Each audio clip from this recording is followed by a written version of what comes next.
গৌরব গগৈর নামে আমরাও আমেরিকা ভুয়ো কোম্পানি খুললাম। গৌরব এলিজাবেথ 786 নামের কোম্পানিটি অনলাইন যুগে রাতে খুলেছেন বলে মন্তব্য মুখ্যমন্ত্রীর। প্রত্যেকেই নিজের নামে আমেরিকায় কোম্পানি খুলতে পারে, 1 টাকাও খরচ হয় না। কংগ্রেস দলের দেখানো মতে কোম্পানি খোলা অত্যন্ত সহজ। কংগ্রেসের মিথ্যাচার ফাঁস করলেন মুখ্যমন্ত্রী।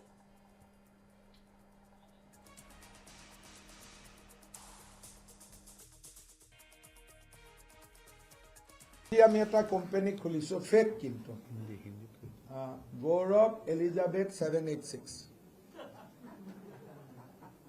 সেম ফৰ্মুলা এইটো 24 আৱাৰ্ছত পৰ্টেলত আহি যায়। কালি আপোনালোকে এইটো চেক কৰিব পাৰিব, কিন্তু এইটো ফেক হয়, কিন্তু একে।